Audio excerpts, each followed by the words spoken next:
महाराष्ट्र में कोरोना का कहर बढ़ता जा रहा है। मुंबई में कोरोना से अब मौत का आंकड़ा 1000 के पार पहुंच गया है। मुंबई में बीते एक दिन में ही कोरोना संक्रमित 1430 मामले सामने आए हैं, जबकि 38 लोगों की मौत हो गई है। मुंबई में कुल कोरोना संक्रमितों की संख्या अब 31,972 हो चुकी है। और इस मामले पर ज्यादा जानकारी के लिए हमारे साथ मुंबई से जुड़ रहे हैं हमारे सहयोगी अभिषेक शर्मा। अभिषेक, मुंबई की स्थिति महाराष्ट्र में शायद सबसे ज्यादा चिंता का विषय बनी हुई है सरकार के लिए। आप लगातार सरकार के इंतजामों का भी जायजा ले रहे हैं और लोगों की स्थिति का भी वहां पर जायजा ले रहे हैं। मुंबई में जो लोग बाहर से देखते हैं उन्हें लगता है कि शायद वहां पर डर वाली स्थिति पैदा हो गई है। यहाँ वाले भी बहुत ज्यादा डरे हुए हैं। जो हम दिखा नहीं पा रहे हैं, जो हम बता नहीं पा रहे हैं, वो ये है कि स्थिति इतनी चिंताजनक है कि पूरे शहर में बेड नहीं है। आप किसी भी बीमारी से अगर ग्रसित हैं तो आपके लिए कोई बेड नहीं है। अगर आप ओपीडी में जाना चाहते हैं तो हो सकता है कि आपको लंबा इंतजार करना पड़ जाए। अगर किसी को दूसरी चोट है तो भी आपके लिए ओपीडी नहीं खुल पा रही है। तो चिंताजनक इतने हालात हैं कि शहर में अगर कोई आईसीयू में पहुंचाया जाना है तो उसको लेकर एक लंबा संघर्ष है, और लंबे संघर्ष के बाद भी आपको बेड मिल जाएगा इसकी कोई गारंटी नहीं है। तो आप चिंताजनक हालात इतने सारे मरीज हैं, माफ करिए अंजलि, इतने सारे मरीज हो चुके हैं कि सब लोग और जो आईसीयू के नंबर है वो बहुत कम है, क्योंकि इमरजेंसी सेवाएं नहीं चल रही। यानी कि जैसे ट्रेन चलनी चाहिए तो ट्रेन नहीं चलेगी, तो इमरजेंसी के लिए जो आईसीयू है उनका नंबर कम हो जाएगा, क्योंकि आईसीयू को चलाने के लिए बहुत सारे स्टाफ की जरूरत होती है और स्टाफ आ नहीं पा रहा है। अस्पतालों स्टाफ कम होने की शिकायत से जूझ रहे हैं। तो ये एक तरफ है, लेकिन जो चिंताजनक हालात हैं वो बहुत ज्यादा चिंताजनक कहे जा सकते हैं। इनको शब्दों में बयान करना मुश्किल है, क्योंकि हम अस्पतालों के अंदर नहीं पहुंच पा रहे हैं उस तरीके से जैसे हम अमूमन सामान्य हालत में या किसी और दूसरे वक्त में हम दिखा सकते थे। वैसे हालात बन चुके हैं। आपको हम लगातार बता रहे हैं कि डेड बॉडीज यानी कि शवों के क्या हाल है। हम ये भी बता रहे हैं कि मार्ड के एक आदमी ने ये तक कह दिया है कि हमें आने वाले वक्त में ये चुनना पड़ेगा कि किनको इस दुनिया से में बचाना है और किनको इस दुनिया में रखना है। अगर ये बात हम नहीं कह रहे हैं, अगर कोई यूनियन का, डॉक्टर्स यूनियन के लोग, रेसिडेंट डॉक्टर्स के यूनियन के लोग कहने लगे हैं, तो ये हालात ठीक वैसे ही है जैसे आपने वुहान में देखे या किसी और शहर में देखे हैं दुनिया के। तो 1000 की मौत का आंकड़ा सामान्य आंकड़ा नहीं है। मुंबई बहुत हद तक एक तरीके से आप कह सकते हैं डीकंजेस्ट हो चुकी है, क्योंकि यहाँ से लोग लाखों की तादाद में जा चुके हैं बाहर।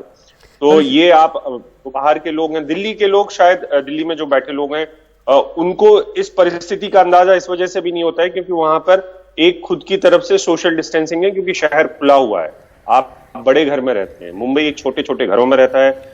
कल की एक वाकया है कि एक शख्स जो जी बोलिए शशांक। एक छोटा सा, बस मैं माफ कीजिएगा मैंने आपको काटा, लेकिन एक छोटा सा एक सवाल पूछना था, वो ये कि क्या इसके लिए जो जिम्मेदार है वो कंफ्यूजन है। मैं जानता हूं कि दिक्कतें तो है ही, रिसोर्सेज की कमी है और उसके चलते जितनी तैयारी, जितनी कोशिशें की जा सकती हैं वो शायद हो रही है, लेकिन क्या थोड़ा कंफ्यूजन भी है। आप एक तरफ बात कहते हैं कि ये गाइडलाइंस, इसको खोलना भी उचित नहीं है, ये करना ठीक नहीं है, उसके बाद जब आप देखते हैं तो थोड़ी देर बाद सब कुछ खुला होता है, ट्रेन्स खुली होती हैं, एयरलाइंस खुली होती हैं, बाकी जो सर्विसेज हैं वो खुली होती हैं।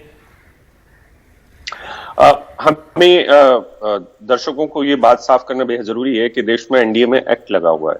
एनडीएमए एक्ट का मतलब यह है कि राज्यों के पास बहुत सारी ताकतें नहीं बची हैं, राज्यों के पास बहुत सारी ताकत नहीं है। जैसे कि फ्लाइट उड़ाने का फैसला केंद्र की सरकार एक तरफा ले सकती है, राज्यों को उसको मानना पड़ेगा। जैसे कि हर राज्य को ये अब ये अधिकार नहीं बचा है कि वो तय करें कि उनके यहाँ पर ट्रेन आएगी या नहीं आएगी। ये राज्यों के पास से ये अधिकार भी छीन लिया गया है। राज्यों के पास एनडीएमए एक्ट के तहत बहुत सारे अधिकार नहीं रहते हैं। एक तरीके के इमरजेंसी के प्रावधान है, आपातकाल के प्रावधान है, और इन आपातकाल के प्रावधानों के बीच में राज्य और केंद्र एक दूसरे के साथ खो खो या कबड्डी खेलते रह सकते हैं, क्योंकि एक कहता है कि उन्होंने शुरू किया था, दूसरा कहता है तुमने बदइंतजामी की। जो अस्पताल की इंतजाम है वो राज्य की सरकार की इंतजाम थे। उसमें राज्य की सरकार आसानी से कहना शुरू कर देती है कि केंद्र की सरकार ने ये नहीं किया, हमको हमारे रिसोर्सेज नहीं मिल रहे हैं। राज्य की सरकार इस बात को लेकर अपने हाथ खड़े कर रही है कि उसके पास डॉक्टरों की कमी है, रातों रात तो डॉक्टर लाई नहीं जा सकते हैं। कंफ्यूजन, हाँ कंफ्यूजन है, और कंफ्यूजन इसलिए है क्योंकि ये शहर थोड़ा ज्यादा कॉम्प्लिकेटेड है। इस शहर की जो जटिलताएं हैं वो दूसरे शहरों से अलग है। जैसे कि ये शहर की आबादी इतनी ज्यादा स्लम्स में बसती है, 70% से लेकर 80% तक लोग बहुत छोटे घरों में रहते हैं, और ऐसी स्थिति में आप सोशल डिस्टेंसिंग नहीं करा सकते हैं। अगर एक व्यक्ति को किसी को हुआ है तो ये बहुत तेजी से फैल जाता है, तो ये फैल चुका है। एक घर में अगर एक व्यक्ति कोई काम करने के लिए बाहर गया है तो आप ये यकीन मानिए कि उसका पूरा घर अब तक या तो इन्फेक्ट हो चुका है या उनको किसी न किसी की किस्म की परेशानी है।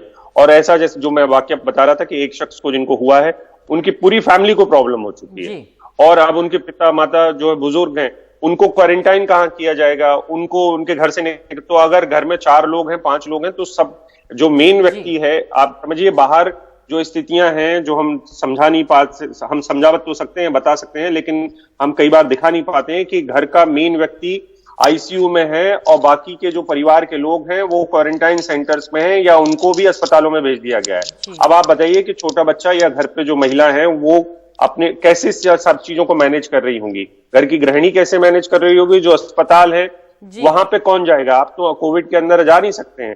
तो आप इतनी सारी जटिलताओं में जो मानव जीवन की जो जटिलताएं हैं वो भी इसी वक्त में है अंजलि।